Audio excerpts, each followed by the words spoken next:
Bayangkan sebuah negara yang dikepung dari segala arah. Selama puluhan tahun, negara ini dibatasi oleh embargo dan sanksi ekonomi paling brutal dalam sejarah modern. Jenderalnya tewas oleh serangan drone, ilmuwan nuklirnya ditembak di jalanan, diserang secara langsung maupun lewat proksi, diblokade dari sistem keuangan dunia, dikepung pangkalan militer Amerika, bahkan dicap sebagai poros kejahatan oleh Presiden Amerika Serikat. Namun anehnya, negara ini tak pernah tunduk pada Barat. Ini bukanlah kisah tentang negara adidaya atau blok militer raksasa seperti NATO. Ini adalah kisah Iran, satu-satunya negara di Timur Tengah yang masih berani secara terbuka menantang hegemoni Amerika. Ketika pemimpin seperti Saddam dihancurkan, Gaddafi dibantai, dan Assad nyaris tumbang, Iran tetap kokoh berdiri. Bukan karena Barat tak mencoba, tapi karena semua skenario untuk menghancurkannya selalu gagal. Lantas, apa yang membuat Iran begitu tangguh? Apa sebenarnya rahasia di balik kemampuannya bertahan dari gempuran militer, ekonomi, diplomasi, dan intelijen Barat selama lebih dari 4 dekade? Dan yang terpenting, siapa sebenarnya yang takut? Iran atau justru Amerika Serikat?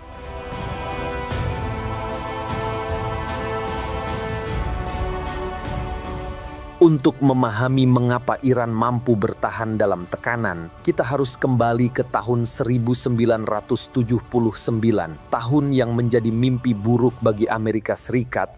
Sebelum revolusi, Iran adalah sekutu terdekat Washington di Timur Tengah. Di bawah kekuasaan Shah Muhammad Reza Pahlavi, Iran menjadi benteng anti-komunis yang didukung penuh oleh CIA dan Pentagon. Senjata Amerika mengalir deras dan minyak Iran dipakai untuk menopang ekonomi Barat. Namun, di balik kemewahan istana Shah, rakyat Iran hidup dalam ketakutan. Mereka dibungkam oleh polisi rahasia yang disebut Savak, disiksa di penjara bawah tanah, dan dikhianati oleh rezim yang menjual kedaulatan demi kepentingan asing. Semua penindasan itu meledak pada Februari tahun 1979. Sebuah revolusi rakyat yang dipimpin oleh ulama karismatik bernama Ayatullah Ruhollah Khomeini berhasil menggulingkan kekuasaan Shah. Namun, revolusi ini bukan sekadar pergantian rezim. Ini adalah penolakan total terhadap dominasi Barat. Iran tidak hanya menyingkirkan monarki, tetapi juga menutup pintunya rapat-rapat bagi hegemoni Amerika. Slogan revolusi Iran sangat jelas dan tegas. Na syarqiyah wala gharbiyah, tidak ke timur, tidak ke barat. Sebuah deklarasi kemerdekaan geopolitik yang langka di dunia modern. Dan dari situlah Amerika merasa dihina. Dan puncaknya terjadi pada November 1979 ketika mahasiswa Iran menyandera 52 diplomat Amerika di Kedutaan Besar Amerika Serikat di Teheran. Selama 444 hari, dunia menyaksikan simbol kekuasaan Washington dipermalukan di layar televisi. Sejak saat itu, dendam Amerika terhadap Iran menjadi abadi. Sebaliknya, bagi Iran, melawan Amerika telah menjadi bagian dari identitas nasional. Tak lama setelah insiden penyanderaan itu, Washington menjatuhkan sanksi. Iran dikeluarkan dari sistem ekonomi internasional. Dana miliaran dolar dibekukan. Dan lebih buruk lagi, 1 tahun kemudian Irak di bawah Saddam Hussein dengan restu diam-diam dari Amerika Serikat dan dukungan dana dari Arab Saudi menyerang Iran. Perang Iran-Irak menjadi ujian pertama bagi Republik Islam yang masih muda. Dan dari situlah Iran belajar satu hal penting. Tidak ada sekutu sejati di dunia ini kecuali kekuatan diri sendiri. Setelah revolusi, Iran menyadari bahwa mereka tidak bisa lagi bergantung pada siapapun. Tak ada lagi jet tempur Amerika, tak ada lagi suku cadang dari Eropa. Dunia menutup pintu. Dan di tahun 1980, sebelum luka revolusi kering, Iran langsung dilempar ke dalam neraka. Perang melawan Irak. Saddam Hussein, yang saat itu menjadi kesayangan Barat, menyerbu Iran dengan tank-tank buatan Soviet, senjata kimia buatan Jerman, dan dukungan logistik dari CIA. Perang ini bukan sekadar konflik dua negara, melainkan upaya kolektif negara-negara besar untuk menghentikan revolusi Islam di perbatasan mereka. Barat ingin revolusi itu mati di dalam negeri, namun Iran memilih bertahan. 8 tahun lamanya, ratusan ribu nyawa melayang dan kota-kota hancur lebur. Namun Iran tidak menyerah. Justru dari reruntuhan itulah strategi pertahanan mereka lahir dan berkembang. Iran sadar bahwa kekuatan militer bukan hanya bergantung pada jumlah tank atau pesawat tempur, tapi soal kemampuan bertahan, membalas, dan mengembangkan sistem pertahanan tanpa izin dari siapapun. Karena itu, mereka mulai membangun industri militer dalam negeri dengan tangan sendiri. Hari ini, Iran tak lagi membeli senjata dari Barat. Mereka memproduksi sendiri. Mereka memiliki rudal balistik jarak menengah seperti Shahab 3, Sejil, dan Khorramshahr yang mampu menjangkau hingga 2.000 km cukup untuk menghantam Tel Aviv, Riyadh, atau pangkalan militer Amerika Serikat di Qatar dan Bahrain. Mereka tidak mengembangkan ini untuk pamer, tapi karena mereka tahu kekuatan nyata bukanlah terletak pada tank di darat, tapi pada kemampuan menghancurkan dari jarak jauh. Iran juga menjadi salah satu negara pertama di Timur Tengah yang berhasil mengembangkan drone tempur secara mandiri. Bukan sekadar drone pengintai, tetapi drone bersenjata seperti Shahed 129 dan Mohajer 6 yang bisa membawa rudal, memantau medan perang, bahkan menyerang target jauh di luar wilayah Iran. Bahkan, drone buatan mereka kini digunakan Rusia dalam perang di Ukraina, menjadi bukti nyata bahwa teknologi militer Iran bukan hanya bertahan, tapi sudah diekspor ke medan perang global. Dan jangan lupakan IRGC, Islamic Revolutionary Guard Corps, atau yang biasa disebut Pasdaran. Ini bukan sekadar cabang militer, melainkan sebuah mesin ideologi. Mereka memiliki angkatan laut sendiri, angkatan udara sendiri, sistem pertahanan sendiri, bahkan jaringan bisnis mereka sendiri. Pasdaran tidak tunduk pada militer reguler, mereka hanya tunduk pada pemimpin tertinggi. Dan mereka bukan tentara biasa, mereka adalah penjaga revolusi. Mereka dilatih untuk bertahan, menyerang, dan mengatur ulang peta kekuasaan di Timur Tengah. Kekuatan Iran bukan terletak pada parade militer yang megah, tetapi pada kemampuannya untuk membalas secara diam-diam, menghantam tanpa peringatan, dan bertahan meskipun dunia memblokade semua jalur logistiknya. Dan puncak dari semua itu terjadi di tahun 2020, ketika Amerika membunuh Jenderal Qasem Soleimani di Baghdad. Dunia menahan napas. Banyak yang mengira Iran akan gentar, akan menahan diri, atau bahkan takut. Namun, yang terjadi justru sebaliknya. Iran menembakkan lebih dari 12 rudal balistik ke pangkalan militer Amerika di Ain al-Asad, Irak. Untuk pertama kalinya dalam sejarah, sebuah negara secara terbuka menyerang pasukan Amerika Serikat. Pentagon sempat bungkam. Baru beberapa hari kemudian mereka mengaku lebih dari 100 tentara Amerika Serikat mengalami cedera otak traumatis akibat ledakan rudal. Itulah pesan Iran. Kami mungkin diserang, tapi kami tidak akan diam. Kami akan membalas dan kami tidak takut. Iran tahu satu hal yang tak dipahami banyak negara di sekitarnya. Dalam perang modern, kekuatan sejati bukan hanya pada rudal, tapi pada pengaruh. Bukan seberapa banyak pasukan yang kamu miliki, melainkan seberapa jauh tanganmu bisa menjangkau tanpa harus mengerahkan tentara sendiri. Dan dari situlah lahir strategi Iran yang paling ditakuti, perang lewat proksi. Iran tidak melawan secara langsung, sebaliknya mereka menyusup, mengakar, dan membentuk sebuah jaringan, sebuah poros bayangan yang menjalar dari Beirut, Damaskus, Baghdad, hingga Sanaa. Dikenal dengan nama yang membuat banyak diplomat barat gelisah, poros perlawanan. Di Lebanon ada Hizbullah. Bagi Israel, kelompok ini adalah mimpi buruk yang tak pernah usai. Mereka bukan sekadar milisi. Mereka pasukan tempur terlatih dengan ribuan roket, sistem terowongan bawah tanah, dan pengalaman tempur melawan invasi. Tahun 2006, mereka sukses menghentikan serangan besar Israel, dan hingga hari ini mereka tetap berdiri, kuat, terorganisir, dan loyal pada Teheran. Hizbullah bukan hanya menjaga Lebanon, tetapi menjaga pintu utara Israel terus berada dalam ancaman. Di Irak, setelah jatuhnya Saddam Hussein, Iran tidak perlu lagi menembakkan rudal. Mereka cukup mengirim pengaruh. Iran dukung milisi-milisi Syiah seperti Kataib Hezbollah, Asaib Ahl al-Haq, dan kelompok dalam Hashd al-Shaabi. Kelompok-kelompok ini bukan hanya punya senjata, mereka kini punya kursi di parlemen, mereka kendalikan kementerian, mereka mengatur kebijakan luar negeri Irak lebih dekat ke Teheran daripada ke Washington. Dan ketika Amerika Serikat masih sibuk mencari sekutu, Iran sudah menanam loyalis di jantung politik Irak. Di Suriah, Iran tidak membiarkan rezim Bashar al-Assad jatuh ke tangan pemberontak dan intervensi asing. Ribuan pasukan proksi dikirim, bukan tentara Iran, melainkan milisi dari Afghanistan, Pakistan, dan Irak. Semua dibentuk dan dilatih pasdaran. Hasilnya, Assad selamat, rezim tetap berdiri, dan pengaruh Iran di Damaskus semakin kuat. Di Yaman, jauh di ujung selatan Jazirah Arab, Iran membangun aliansi dengan Houthi.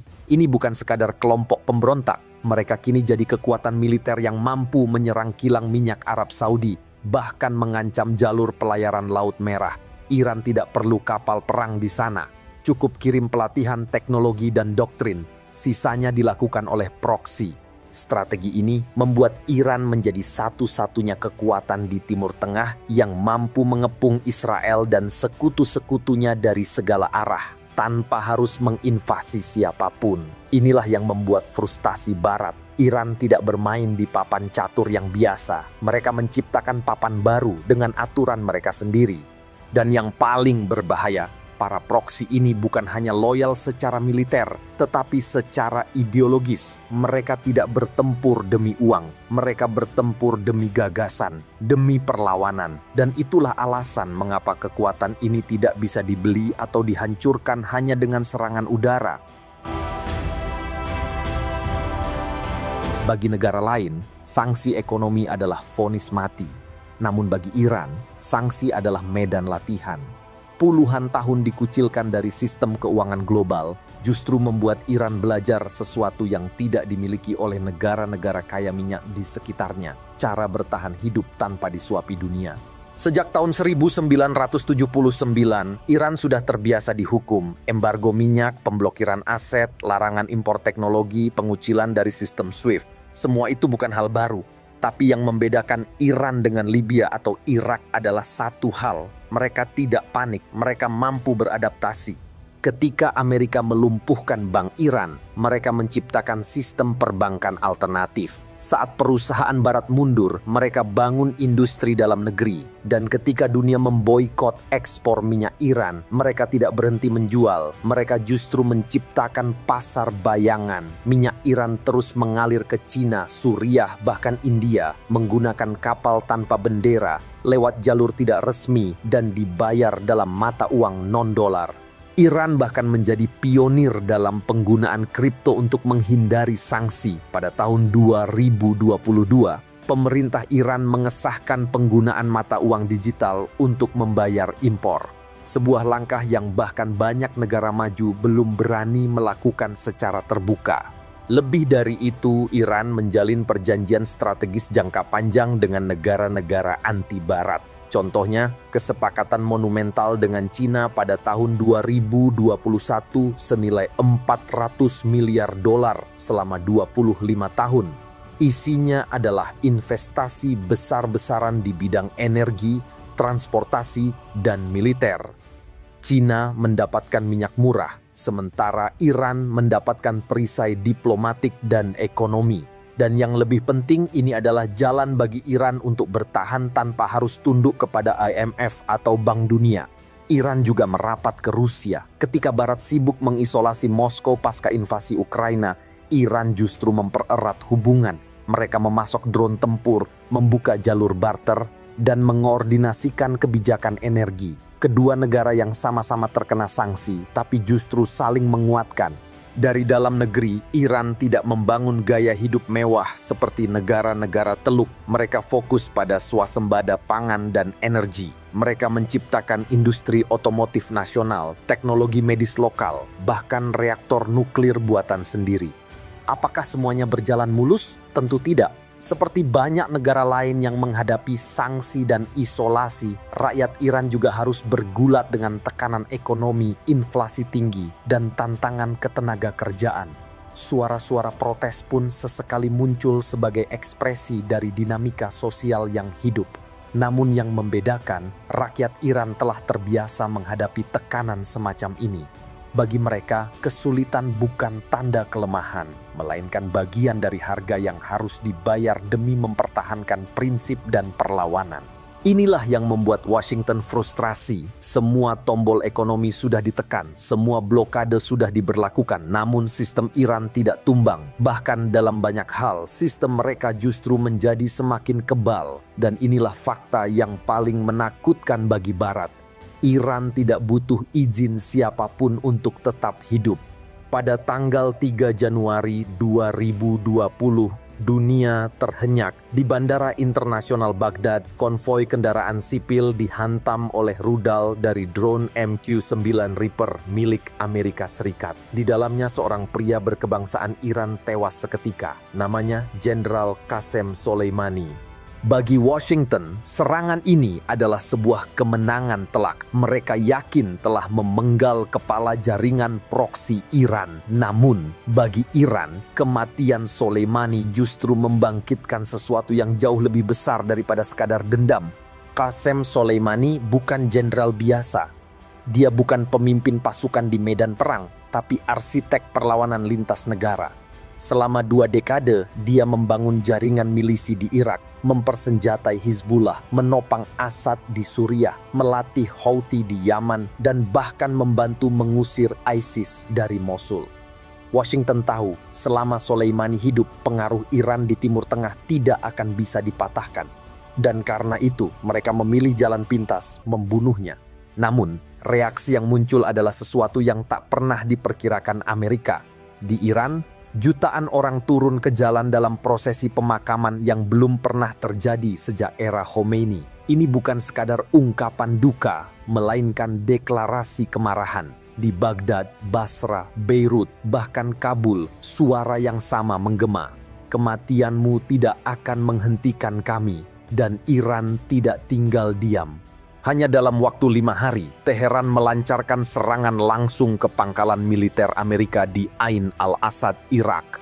Belasan rudal balistik ditembakkan. Ini bukanlah serangan proksi, bukan pula operasi rahasia. Ini adalah serangan terbuka antar negara yang secara terang-terangan dilakukan oleh negara yang selama ini dianggap terlalu takut untuk menyerang Amerika secara frontal.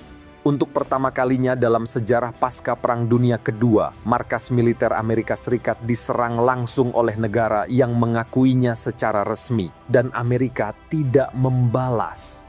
Washington sempat menyebut tidak ada korban jiwa, namun beberapa hari kemudian mereka terpaksa mengakui bahwa lebih dari 100 tentara Amerika Serikat mengalami cedera otak traumatis akibat ledakan rudal.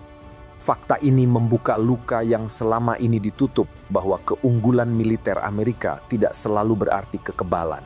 Kematian Soleimani tidak bisa menghentikan jaringan Iran. Justru sebaliknya, nama Soleimani kini menjadi bendera perlawanan baru. Di pos milisi Irak, di poster Hizbullah, di drone Houthi, wajahnya dicetak besar-besaran. Ia telah menjelma menjadi simbol abadi bahwa seorang manusia bisa dibunuh, tetapi gagasan yang ia perjuangkan tidak akan pernah mati.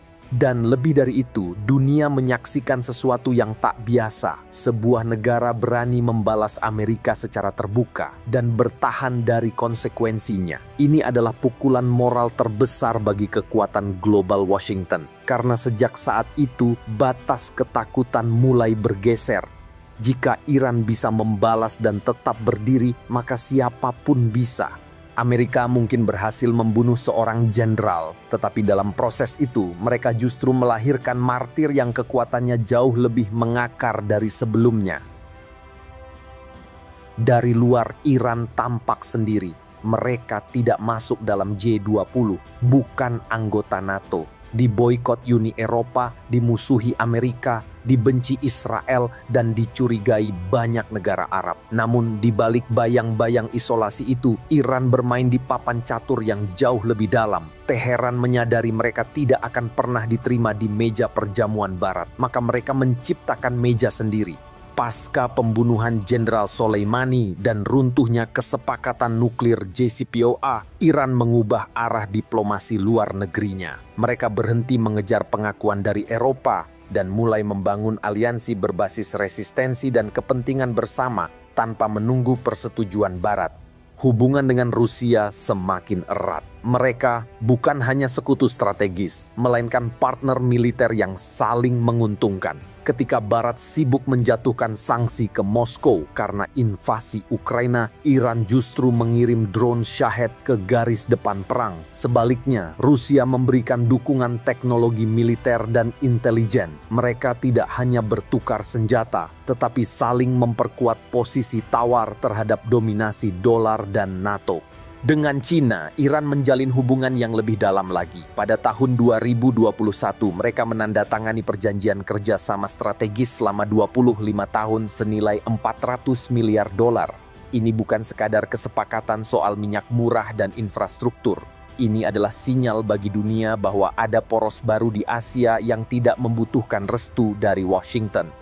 Bukan hanya dengan negara-negara besar, Iran juga memperluas pengaruhnya ke negara-negara yang juga menjadi korban dominasi Barat seperti Venezuela, Suriah, Bolivia, bahkan Korea Utara. Mereka saling barter, saling membantu, dan saling melindungi di forum internasional. Iran mungkin tidak duduk di pusat kekuasaan global, tapi mereka memiliki jaringan politik alternatif yang semakin kuat. Iran juga aktif di organisasi non-Barat seperti SCO, Shanghai Cooperation Organization, dan belakangan ini mulai merapat ke BRICS, blok ekonomi yang ingin menyaingi dominasi IMF dan Bank Dunia. Semua ini dilakukan bukan untuk jadi kekuatan dunia seperti Amerika, tapi untuk meruntuhkan tatanan dunia yang dibangun oleh Amerika. Dan yang paling unik dari diplomasi Iran adalah ini, mereka tidak pernah berdiplomasi dengan rasa rendah diri. Mereka tidak datang ke forum internasional untuk meminta bantuan atau belas kasihan. Mereka datang dengan narasi, kami bertahan, kami punya kekuatan, dan kami tidak tunduk. Ketika negara-negara Teluk menormalisasi hubungan dengan Israel demi jaminan keamanan dari Amerika Serikat, Iran memilih tetap berada di luar. Bukan karena mereka tidak bisa melakukannya, melainkan karena mereka memilih berdiri di sisi yang berseberangan. Bagi Iran, diplomasi bukanlah soal berbaikan, melainkan soal menjaga harga diri dan posisi tawar. Iran bisa diserang, bisa diblokade, bisa dicap sebagai teroris, bisa dihancurkan ekonominya. Namun, ada satu hal yang tidak akan pernah bisa dihancurkan dari negara ini, yaitu ideologinya. Dan justru disinilah letak senjata Iran yang paling berbahaya. Bukan pada rudalnya, bukan pada proksinya, melainkan pada gagasan yang telah mereka usung sejak revolusi 1979. Bahwa dunia tak harus tunduk pada Barat. Bahwa satu negara kecil pun bisa melawan jika punya keyakinan dan keberanian.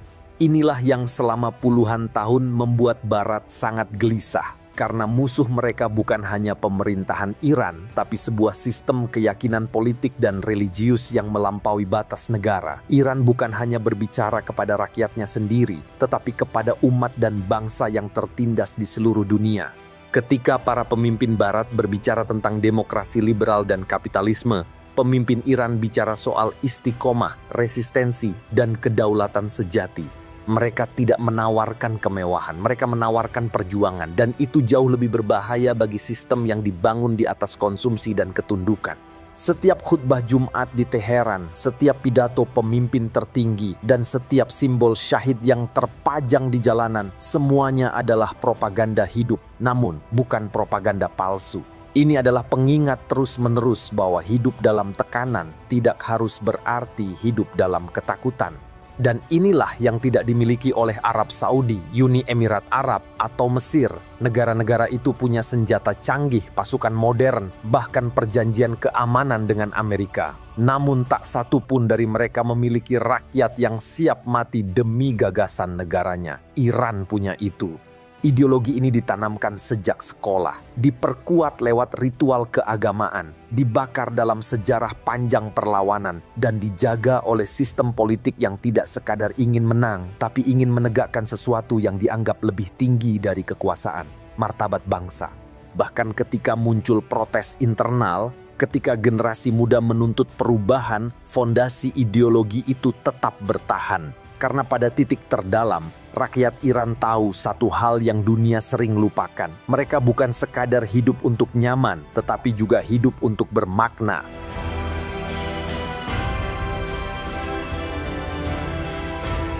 Inilah yang paling ditakuti oleh Amerika dan sekutunya, bukan karena Iran akan menaklukkan dunia, tapi karena keberanian Iran untuk tidak menyerah akan menjadi inspirasi bagi negara lain.